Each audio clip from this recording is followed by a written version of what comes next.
menumpang turun di stasiun kota. Selamat datang di panggung cerita, cerita kubawa tentang Bung Hatta. 120 tahun yang lalu, tepatnya 12 Agustus 1902, di Bukit Tinggi, seorang putra terbaik bangsa yang bernama Muhammad Hatta dilahirkan oleh seorang ibu bernama Siti Soleha dan ayah bernama Muhammad Jamil. Yang kemudian beliau tidak hanya dikenal sebagai pejuang kemerdekaan, tapi juga dikenal sebagai organisatoris, aktivis partai politik, pelopor, proklamator, nasionalis, serta pelopor koperasi, dan juga yang tidak kalah pentingnya sebagai wakil presiden pertama Republik Indonesia.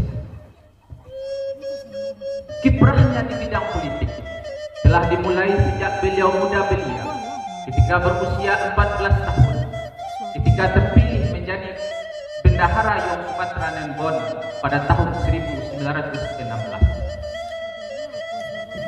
Pengetahuan politiknya berkembang begitu cepat karena beliau sering menghadiri pertemuan-pertemuan dan ceramah-ceramah politik.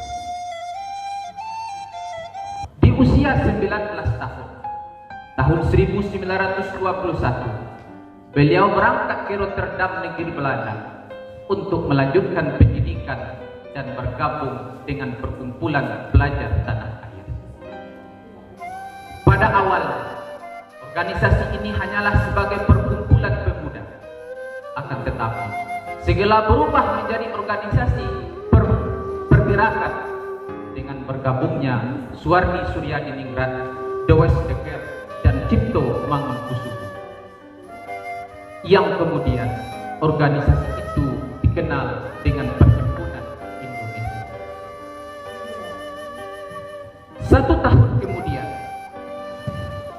beliau terpilih menjadi bendahara di organisasi Perhimpunan Pelajar Tanah Air.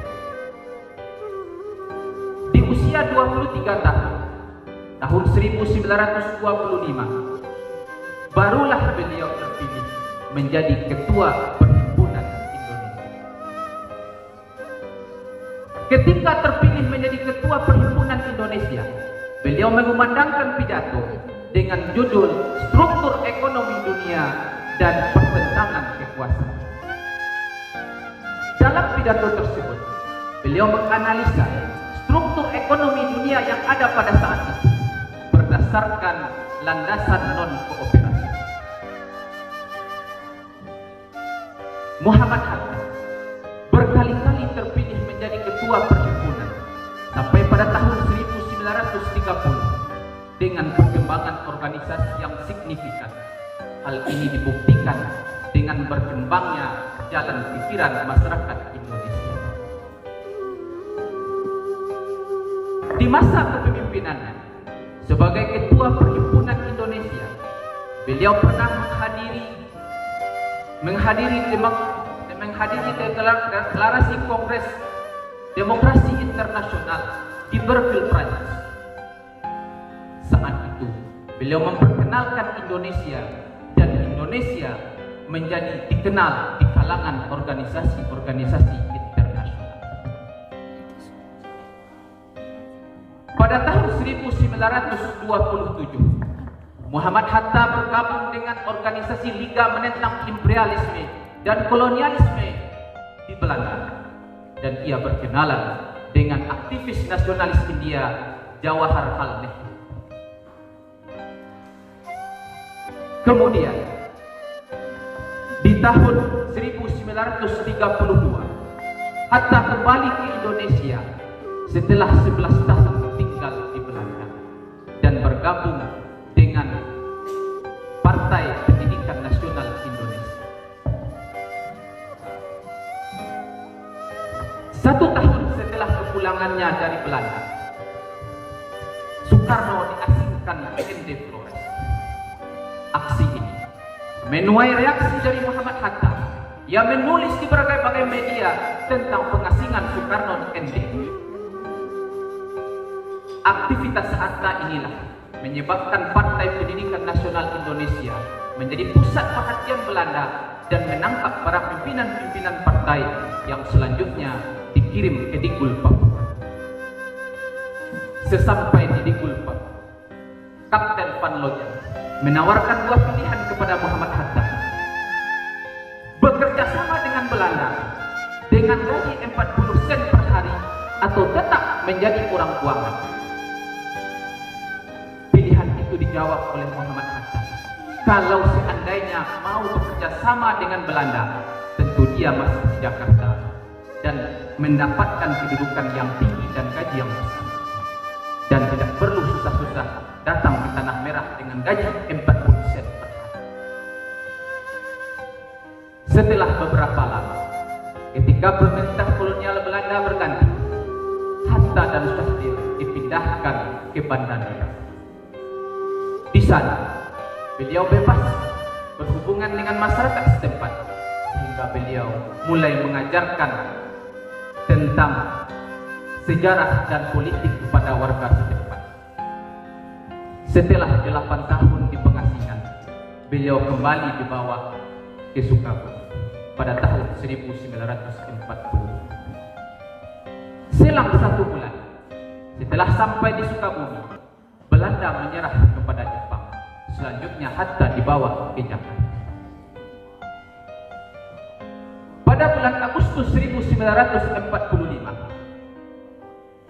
BPUPKI berganti menjadi Panitia Persiapan Kemerdekaan Indonesia atau PPKI, dengan Soekarno sebagai ketua dan Hatta sebagai wakil ketua. Sehari sebelum kemerdekaan Indonesia dikumandangkan, Panitia Persiapan Kemerdekaan Indonesia yang terdiri dari Soekarno, Hatta, Subarjo, Soekarni dan Sayuti mengadakan pertemuan untuk mendeklarasikan teks proklamasi yang akan dibacakan besok harinya. 17 Agustus 1945, di Jalan Pengangsaan Timur nomor 56, tepat pukul 10 waktu Indonesia Barat, proklamasi kemerdekaan dikumandangkan oleh Soekarno dan Hatta atas nama bangsa Indonesia. Berita kemerdekaan Indonesia tersohor sampai ke Belanda, sehingga Belanda kembali ingin menjajah Indonesia. Berbagai cara dilakukan untuk mempertahankan kemerdekaan Indonesia, di antaranya melalui perundingan Linggarjati, perundingan Rempit.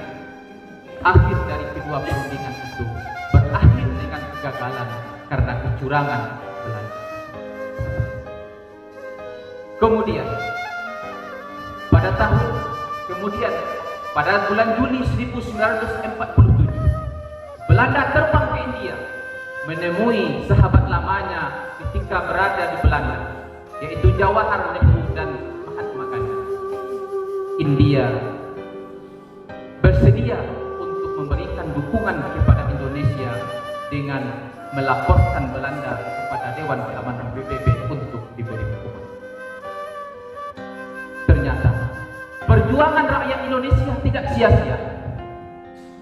Pada 27 Desember 1949, Ratu Juliana memberikan pengakuan terhadap kemerdekaan Indonesia kepada Muhammad Hatta. Situasi dan kondisi masyarakat Indonesia yang belum stabil menimbulkan berbagai ancaman, salah satunya terjadinya pemberontakan PKI, dan Soekarno dan Hatta diasingkan ke Bangka.